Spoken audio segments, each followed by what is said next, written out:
Good afternoon and welcome you all for this seminar at the institute level by Dr. Girish Chander. I have a pleasure to introduce Girish as one of the team members of the watershed team who has transitioned from apple growing areas to the millet growing areas, from the cold winter snow to the 45-46 degrees temperature. At the same time, he has gathered good experience after his PhD from the Palampur University. He worked with the department and then with the private company, that is Godrej Agrovet. So he has that background, how the corporates work in the area of agricultural input supply, and then finally he decided that that is not the cup of tea for him. He would like to do the research, and that's how he landed in the team with us here. Dr. Girish, after finishing his PhD in the soil science and have joined here as the visiting scientist and have moved to the scientist SMG level now. Since 2010, he worked in the team in the area of mainly how to increase the agricultural production by adopting the soil test based nutrient management recommendations, how to improve the soil quality, and also slowly moving into the areas of diagnosis of deficiencies and other things. So he will be talking with us and sharing his experiences with us in the area of improved crop nutrient management for productive and resilient farming systems in the SAT, and I hand over the floor to Girish now.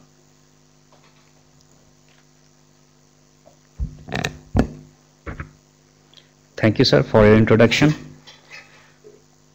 Good afternoon, ladies and gentlemen. Today, through this presentation, I will share with you some findings of our on-farm research for impact initiatives that we are undertaking in semi-arid tropics in India. In this presentation, I will be focusing on soil fertility related constraints and how soil test based improved management can increase productivity and increase incomes of smallholders in semi-arid tropics, while simultaneously addressing other issues like N and P use efficiency, water productivity, nutrition, soil health, and resilience building of production systems in semi-arid tropics.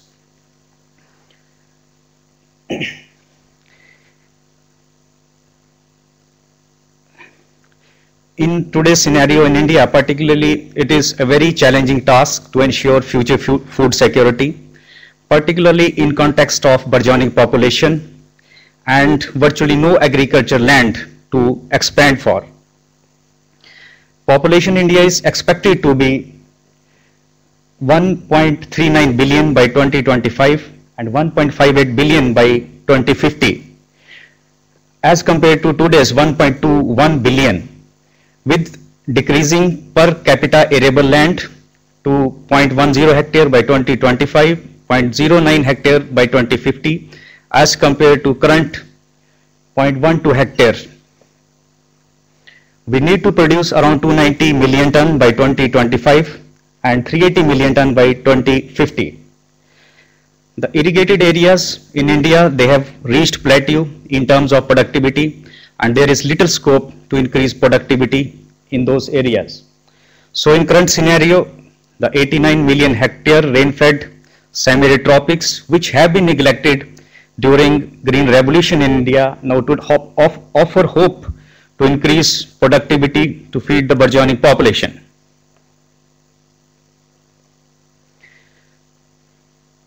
The yields on farmers' fields today are very low. Yields are lower by 2 to 5 folds, as compared to what can be achieved in the semi-arid tropics. And the gap between current yields and the achievable one is increasing day by day. So this huge yield gap offers us opportunity to bridge gaps and increase productivity to feed the burgeoning population. In rain-fed semi-arid tropics, water is of course a limiting factor, but it is not the only one limiting factor. There are other factors also. Out of total rainwater that falls on agricultural land, more than 50% is lost as unproductive evaporation, because other limiting factors do not allow effective utilization of that scarce water. So this offers a window of opportunity to increase green water productivity by effectively managing soil fertility, varieties, soil physical conditions, agronomy and other factors.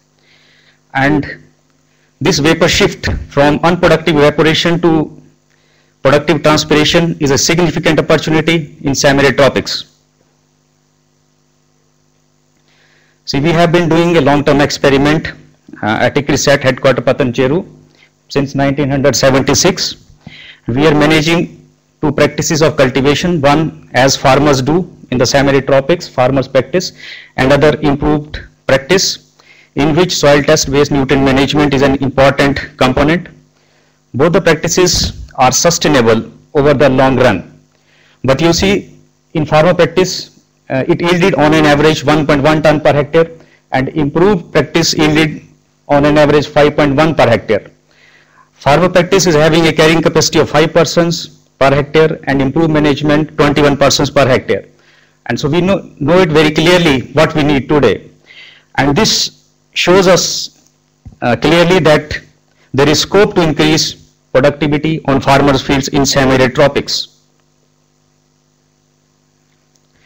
This slide shows widespread multi-nutrient deficiencies in the semi-arid tropics. Our soil analysis results have shown widespread deficiencies of secondary and micronutrients in addition to nitrogen and phosphorus, which farmers and other stakeholders are not aware of, and they do not include it into their fertilization practices. It is usual practice by farmers to add only NPK fertilizers, and the response to those nutrients is declining over the years. So, in context of essentiality of nutrients, we hypothesize that apparently these are the deficiencies of secondary and micronutrients which are leading to low yields in the semi-arid tropics and declining response to macronutrients nitrogen and phosphorus. As regards the additional cost, we can see that farmers are already using overdoses of nutrients like nitrogen and phosphorus, but here the result shows that, for example, organic carbon, which is an indicator of available nitrogen in soil, in most of the states, majority of the fields are sufficient in it. Here only 12% are deficient, 22 means majority are sufficient in it. So this offers an opportunity to cut cost on chemical fertilizers in such regions. Potassium here also you can see is not a problem in any state. So we can cut cost on potassic fertilizer also by having just a maintenance dose. We are doing GIS interpolation of our soil analysis results and putting in public domain for use by farmers and stakeholders to take fertilizer management related decision, particularly for quantity requirement and fertilizer movements. Here you see that in GIS interpolation that individual nutrient deficiencies are scattered differently. So this points to need of having nutrient management practices at a lower level as compared to current state or ecoregion level blanket recommendations. So considering our soil analysis results and GIS interpolation and existing risks in semi-arid tropics, ICRISAT-led consortium has designed and is promoting new fertilizer management strategy to target optimum yields by meeting varying soil fertility needs through recommending full dose of nutrients in case more than 50% fields are deficient in that nutrient, and half of the dose if less than 50% farmers fields are deficient in that nutrient. So this table shows the benefits of soil test based balanced nutrition, and you see here that soil test based balanced nutrition increase productivity over the farmer's practice varying from 14 to 50%. This is a case from Madhya Pradesh, and additional cost is around 1500, but the benefits are huge. In terms of benefit to cost ratio, you can see it varied from 2.31 to 9.35. And here I want to say that these deficient secondary micronutrients need to be added only once in 2 years, but we have calculated the cost of these secondary micronutrients in the season 1 itself, and even then the benefit to cost ratios are very favorable to promote this improved management on farmers' fields. We know that water is a scarce resource in semi-arid tropics, and you see in this balanced nutrition treatment, more food is produced from same water as in farmers' practice. So this means rainwater use efficiency is increased under balanced nutrition. So soil test based improved nutrient management is a very effective water management strategy also to increase rainwater use efficiency. We are also considering different conditions in farmers' fields. We are also developing, evaluating and refining options, nutrient management options. And here we found that if we apply 50% of sulfur boron zinc every year is a better strategy as compared to full dose every year in terms of more productivity and benefits. Many of the farm situations offer us opportunity to cut cost and use of chemical fertilizers by way of effectively recycling farm waste for food production. Role of organic matter in soil health is well documented, and our tropical soils are low in organic carbon, which is an important factor for low productivity in the semi-arid tropics. And it is great malady is that on one hand our soils are deficient in soil organic carbon and micronutrients, and large quantities of organic waste are wasted. It is estimated that in India, in different cities and rural India, approximately 700 million tons of organic waste are generated annually, which are either burnt or filled. So there are technologies like vermicomposting and other composting methods by which we can convert this organic waste into useful compost and promote in on-farm situations to cut cost and use of chemical fertilizers. And that is what we are promoting in on-farm situations in our initiatives. And this table shows the benefit of adding vermicompost along with chemical fertilizers. We found in our results that vermicompost can effectively cut use of chemical fertilizers up to 50%, and yields are better than those obtained under balanced nutrition solely through chemical fertilizers. And benefit to cost ratios are far better in this integrated nutrient management approach as compared to balanced nutrition solely through chemical fertilizers. See, nutrition is an important issue in the semi-arid tropics, and we found in our on-farm initiatives that balanced nutrition and integrated nutrient management tended to increase nutrient composition, and particularly the results were very significant in case of zinc and sulfur under INM strategy. And this is on expected line, because when we are adding organic matter that complexes nutrients and checks losses through leaching and fixation. Moreover, we are also adding nutrients like boron, and the role of boron is well documented in maintaining membrane integrity and transport across membranes. So enhanced plant nutrition is on expected lines. So when we talk of I-mode, inclusive market oriented development, it is not only the quantity that matters, it is also the produced quality that is very important. So we analyzed sugar content in sugarcane in some of our farm initiatives in Andhra Pradesh, and we found total soluble sugars were around 12% more in balanced nutrition treatment as compared to farmer practice. And this improvement in quality is in addition to around 10% improvement in productivity That is not shown here in this slide.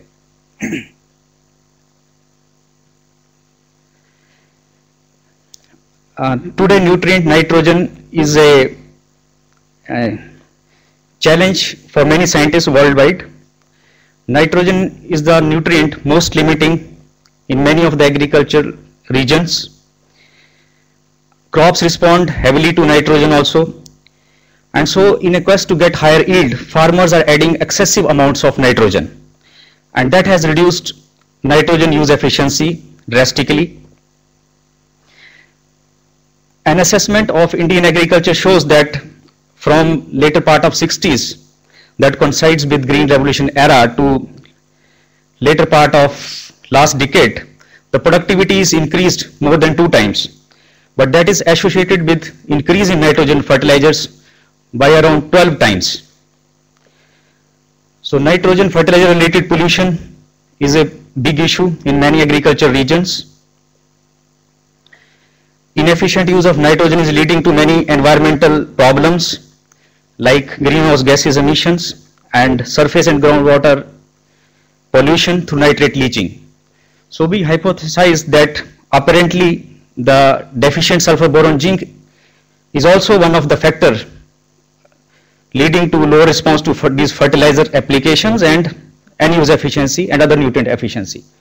So here this is nitrogen uptake efficiency, and nitrogen uptake is first crucial step to increase nitrogen use efficiency.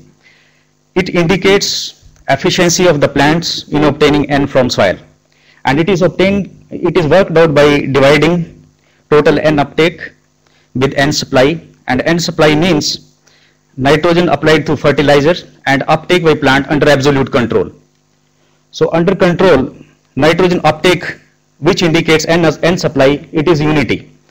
But under fertilized plots, you see this is decreased. It is 0.37 under NP fertilized plots. So this indicates the problem with efficient use of applied nitrogen. But you see that under sulfur boron zinc applied plots, nitrogen uptake efficiency is more than what we are observing in only NNP fertilized plots, and it is maximum in 50% sulfur boron zinc addition every year, followed by sulfur boron zinc full dose once in 2 years. So soil test based improved nutrient management is an effective strategy to increase nutrient uptake and prevent nitrogen losses and decrease N related pollution. N utilization efficiency indicates plant's ability to transport N into grain, N uptake into grain, and it is obtained by dividing grain yield with total N uptake. And here you see that even fertilization with N and P is a better strategy as compared to control to increase N utilization. But the plots where sulfur boron zinc are added, nitrogen utilization is maximum. Similarly, nitrogen use efficiency, which is grain yield divided by N supply. So in fertilized plots, it is less than control, indicates the problem associated with inefficient use of applied nitrogen, but N use efficiency is maximum under sulfur boron zinc applied plots, maximum under 50% dose of sulfur boron zinc every year, followed by full dose once in 2 years. Nitrogen harvest index is the ratio of N uptake in grain and total N uptake. And this indicates grain protein content and grain nutrition quality. Here also you see this is maximum under sulfur boron zinc applied plots. Phosphorus is another limiting nutrients, and with very low fertilizer recovery use efficiency, we need to add approximately more than 5 times the amounts what are actually exported into plants. In today's scenario, the cost of phosphatic fertilizer is too high for farmers, and considering limited global P sources, such P inefficiencies in phosphorus need to be addressed on priority. So in line with N use efficiency, P use efficiency is also worked out here, and here you can see also phosphorus uptake efficiency. Under fertilized plots it is less as compared to unity, This indicates the problem associated with P fertilizer because of fixation in soil applied P, but it is maximum under sulfur boron zinc plots as compared to those plots where only nitrogen and phosphorus are added. Similarly, phosphorus utilization efficiency is maximum under sulfur boron zinc applied plots. Phosphorus use efficiency and phosphorus harvest index, which indicates quality, are also maximum under sulfur boron zinc applied plots.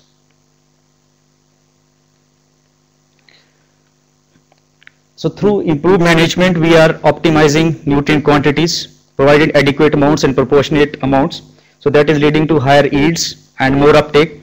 So we wanted to see how it affects soil quality, and we analyzed soil after groundnut harvest in 2010 rainy season, and the soil health was better in balanced nutrition plots as compared to farmers' practice. So this indicates sustainability of the practice. During 2012 rainy season, we also studied yields in those plots where sulfur boron zinc were added in last 3 seasons. And interestingly, there were significant residual effects in the plots where sulfur boron zinc were either added 1 season before or 2 seasons or 3 seasons. Residual effects were to the extent of 23% after 1 season, up to 13% after 2 seasons, and up to 12% after 1 season. So soil test based, and these residual benefits were in economic terms, they were in the range of 3,000 to 7,000, and these are additional benefits because costs are already calculated in the season 1. And so soil test based balanced nutrient, it not only leads to more productivity and economic returns, but it leads to resilience building of production systems also. This slide shows the benefits of balanced nutrition and improved cultivar. In many parts of semi-arid tropics, farmers still use traditional cultivars, and there is scope to increase productivity by use of improved cultivars. And we saw it in case of maize in Rajasthan, where improved cultivar increased productivity by around 40%. But improved cultivars alone are not sufficient to realize achievable yields. In integrated approach of improved cultivar along with soil test with balanced nutrition, we realize productivity improvement of up to 140%. And economically, it is a remunerative option. So soil test based balanced nutrition is a must for varieties to express their full potential. In semi-arid tropic, it is low crop productivity is not only issue, but low value crops is also an important issue. So we are promoting demand driven diversification to high value agriculture in our on farm initiatives, and this soil test based balanced nutrient management, it increases risk ability of the farmers to shift to high value agriculture. In our similar initiative in Karnataka during 2011, we found that in the plots where farmers shifted to high value agriculture and they adopted soil test based balanced nutrition, the benefits were higher as compared to farmer practice by around 18,000 to 51,000. Now I will take the case of this central part of India, Madhya Pradesh, where we have more than 2 million hectare rainy fallow regions. And in today's context, when we don't have any agricultural land to expand, these regions offer hope to increase productivity to meet future food security. The vertisols in the central India, they don't allow basically to take 2 crops. If farmers take crop during rainy season, they lose residual moisture to take second post rainy crop. Moreover, during rainy season, the falling raindrops, they destroy physical condition and yields are drastically reduced. So farmers, considering all these, expect they take only 1 post rainy crop and abandon to take rainy season crop. But our studies at on station have indicated that we can take 2 crops in these soils by adopting certain technologies of short duration cultivar along with landform and balanced nutrition.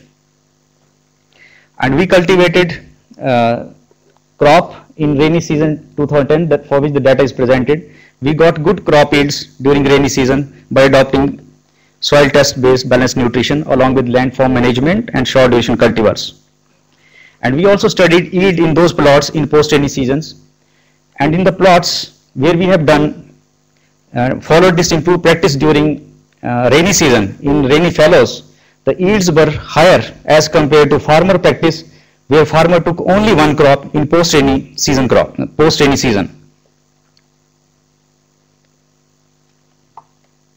So taking leads from positive responses from our on-farm initiatives, our takers are growing. We are taking this technology to farmers' fields in more than 10 states. And some governments are also supporting these initiatives.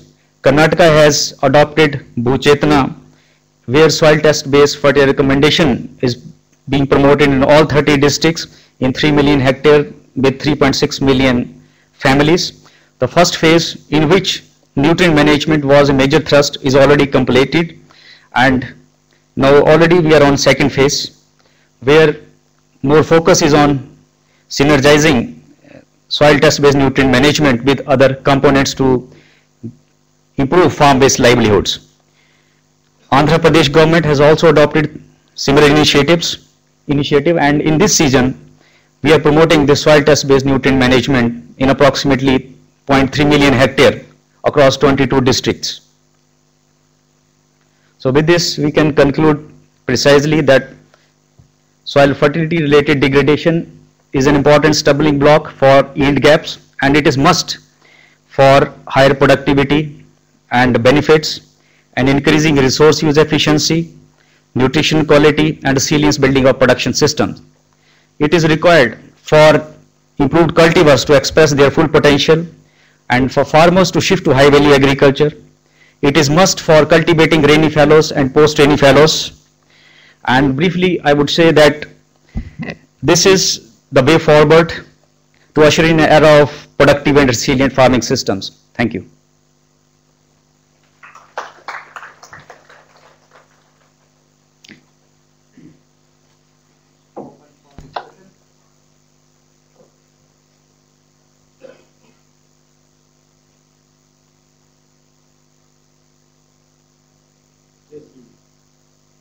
Yeah, thank you very much, Girish. Excellent, elaborative presentation.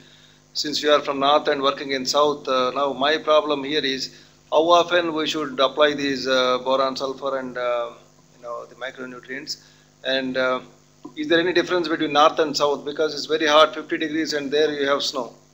So can we delay application for 10 years there and 3 years here? And that's the basic problem. Farmers always ask us, if I apply now, see, next dose, when I should apply, 5 years, 3 years, that's the one area. Right. So we have standardized this sulfur, boron, zinc fertilizer application over the past decade, and we are having recommended doses to be applied once in 2 years. Once in 2 years, and the recommended doses are sulfur 30 kg per hectare, zinc 10 kg per hectare, and boron 0.5 kg per hectare. These are to be applied once in a 2 to 3 years, 2 years. Or we may also, on station we also find that we can also go for application of half of the dose every year. This is for the semi-arid tropics. So you think that application once in a year or once in 3 years, which one is the best? Once in every year? So once in every year, that showed higher productivity and economic benefits also. But we are keeping different options open, providing different options for farmers also, because on farm condition many times farmers prefers different options considering different things. So, but best option is 50% dose every year. But this sulfur is also mobile in the soil. So if you apply once in 3 years, it may be lost. Once in 2 years. So is that option good then? Like nitrogen, sulfur and boron is also mobile in soil. So once in 3 years, will that be a good recommendation? Only one time.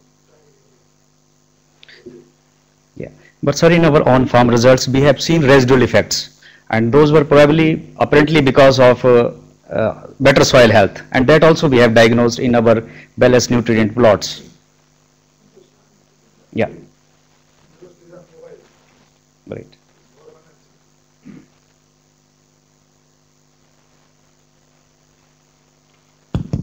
Yes, since you're talking about the residual effect of these macronutrients, and since you have the data for 2-3 Right. years, Right. wouldn't it be better if you calculate the benefit cost ratio for the entire system? It Right. would be much more higher and much more impressive Right. than working out for one season. Right, right, sir. Yeah, that's better. So You residual can effect for, influence the policy makers Yeah. about the bigger benefit cost ratio compared to one season. One season, yeah. You can think of the- Yeah, that's good suggestion, sir. So residual benefits are only for sulfur, boron, zinc, not, Whatever it is. yeah, Wherever it is. right.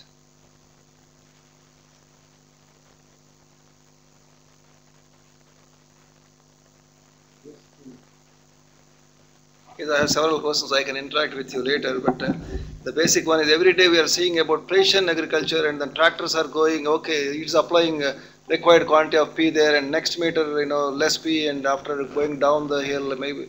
See, when we can see such things in Indian agriculture, that's very interesting because every day, last 3 years, the P price has gone threefold.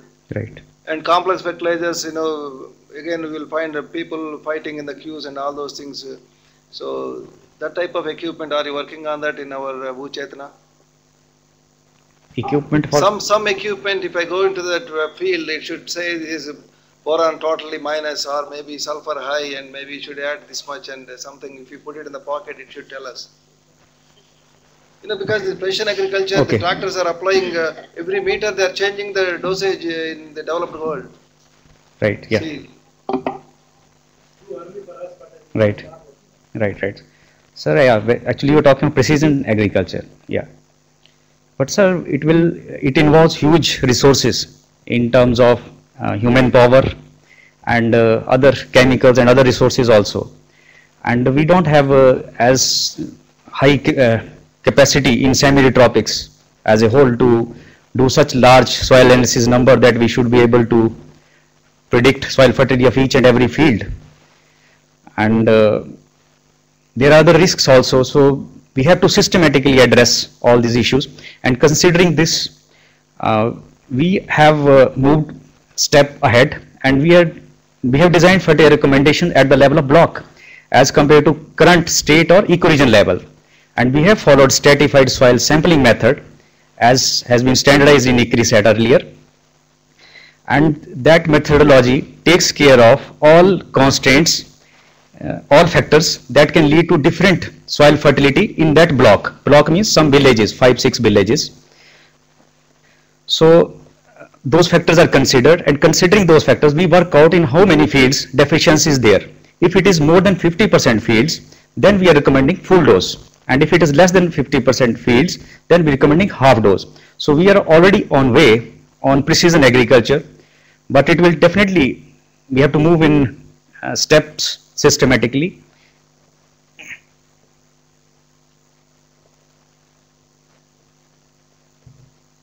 Based on your crop response, any recommendation you want to make? Which crop will be As- responding better? Crops. Right. So some scientists in our group are doing similar analysis, such type of analysis, and probably they will come out with some finding based on our work in Bhuchetna in Karnataka. So as of now, I am not in a position to say. Can you not make out from the responses what you have recorded in different crops, whether every crop is responding or there are certain crops which are not responding? Okay. Actually, all crops are responding, and it is a fact. Basically, all crops will respond because these are essential nutrients for all crops. And if anyone is lacking, this will affect either vegetative or reproductive phase of every crop. So all crops have responded in our findings, but there are certain crops which offer us alternative solutions under different conditions. So that type of analysis I was talking. Sure. Really, we go to some of the crops like ragi. Really, it is fantastic. Some of the improved cultivars, if you grow, you can almost achieve 3 or 4 tons of grain yield in will say maize is by far the most responsive crop, and you can end up in having around 9-10 tons in that situation, because most of the farmers are growing hybrids, and you apply those nutrients in balanced way. I think you really achieve very high. Even a crop like castor, which is really a long duration crop, you get good response. I will not say highest, so we can rank really most of the, like sorghum is more like really in between castor and maize. So I think the crops can be classified, but the most revealing part is that some of these crops are so nutritious, like ragi and pearl millet, and the amount of iron and zinc they harvest or calcium per hectare is really very rewarding. Thank you. So, you have only one crop, say, now, the farmers with a deficient and you have 50 farmers or 100 farmers. Will you get the same degree of response to application of the crop farm? Or if you just look at the probability distribution of the response, why some farmers get less, why some get more? I'm trying to Okay. come out of from the some researchable issues that you have zinc deficiency in large number of farmers they grow the same crop, but the responses are different. So why the responses are different? You also gave a range in the. Yes, sir. Yeah. So, for example, in a taluk, basically in a block level, we are following recommendation at the level of block now, and in a that block, we are working out which side farmers' fields are whether they are on deficient size or sufficient size, and on that basis we are recommending our fertilizers. If, for example, if more than 50% fields are deficient, then full dose. Less than 50 means half dose. So there are some farmers who are, even if for example, if 60% farmers are deficient, there are 40% who are sufficient also. So definitely the response in 60% fields and 40% fields will be different in that nutrient itself, if other factors are same. So you mean it will only because of the level of deficiency, or can be some other? No, yes, other factors are there, sir. Other factors are definitely there, but I am saying if other factors are same and only nutrient is the thing, then also within a block response will be different, because some fields are deficient and some are sufficient, and we are following recommendation at block level. But we know, as agriculture scientists, we know that factors, production factors, they vary from field to field, from one point to other point in a field itself. So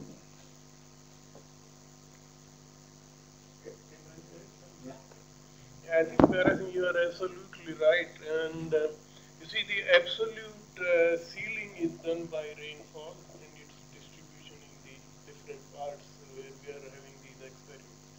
But even under rainfall shortage regions where the rain may not be optimum, we are not achieving in the real terms, we are not achieving the yield which even with underwater deficit conditions should be. So in that case, we find there are several other factors like, so we look forward to other factors apart from water, like nutrients, weeds, and so many others. Then the behavior of nutrients in different soils is also different. So if you apply same rate of zinc, say for example in a vertisoil, perhaps you will get less response, because the reaction, its absorption is slightly higher in black soil compared to red soil.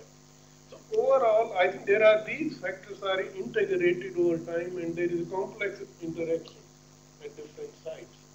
So what is the water holding capacity? With same amount of rain, you can say in our black soils here, I think every year you can cross 4 to 5 tons.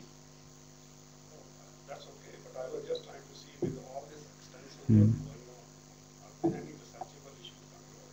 Yeah, of course. There are a number of researchable issues which are, that's what you were mentioning, that now someone is working on the interaction of rainfall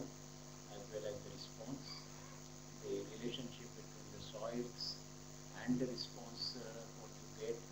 In addition to the variability in the nutrient content in the soil per se, in the particular district, if there are 4 different taluks and their boron levels are different, and then you can see what sort of responses you are getting.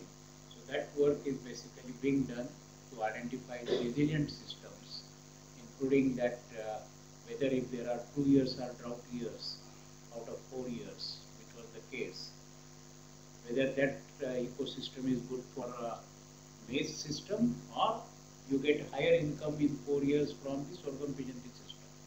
So that sort of research also is being looked into it. And there are a number of issues basically which people are looking into. And that has really proven the thing that you can do far more research in the on-farm situation than on-station research, provided you have the numbers to play around. And that is where the number of people are analyzing the data for different aspects into the different things. Another question. See, there are 2 concepts now which are emerging. Sufficiency range and maintenance and build-up, fertility build-up. Now in the advanced countries they are thinking of going for sufficiency range application, means foliar applications. That is being talked about. And there are a lot of formulation in India for fertilizer companies which are coming out. They are exclusively used for foliar applications. Okay. Now, what do you think? Should we go for sufficiency range or fertility build-up?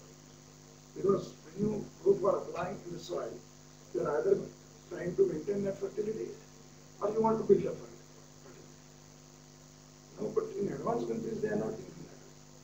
I have read a lot of things to do that. They are thinking that it is better to go for sufficiency range. We don't know what could be the rainfall. We may be losing that nutrient which we have built over the time because of heavy rain and all those things. So it is risky if we have that type of system. Okay. We are agreeing on that. But it is better to go for sufficiency. Okay. How that you view?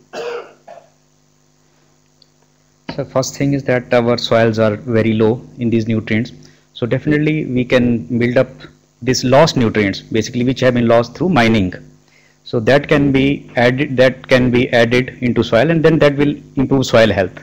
So soil addition is important, particularly at this point of time in semi-arid tropics. And as regard foliar application is concerned, we are doing bare we spatial application, but there are certain limitations also in going in masse for foliar application. It increases cost of the farmers drastically, and we don't have that sort of equipments also to go for foliar application. But anyway, at this point of time, definitely we need soil application to build our soil health. Let me just add that in the semi-arid tropics where water is the issue, a farmer whose field is 5 kilometers from a village has to spray that one. He has a lot of difficulties to get even the access to that sort of water. That is one thing. And the second one is you have to do number of times application, not it is only one time application. So you have to spray it at least 2 times or 3 times depending on the deficiency as it comes. And it is only for that crop. Next crop is nothing. So we work for the farmers. We don't work for the private companies who want to sell the good products, high price and all that. We want farmer to get the benefit so that next year even if he doesn't apply, he should be able to get the additional income from that sort of thing. So that's where one has to really look at it.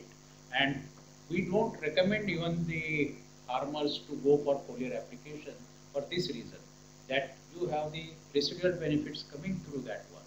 And that is where we recommend that you go for better soil application, where you can use the cheap formulations like gypsum or borax. If you go for spraying, then you need all chelated compounds. And then the markup prices are 3 times, 4 times higher. Not for the crops like pearl millet and sorghum and maize. If it is grapes, one can do that for a high value crop, but not for the low value crop like sorghum and pearl millet, and that's where we have to take a balanced view what we should be really promoting to the farmers.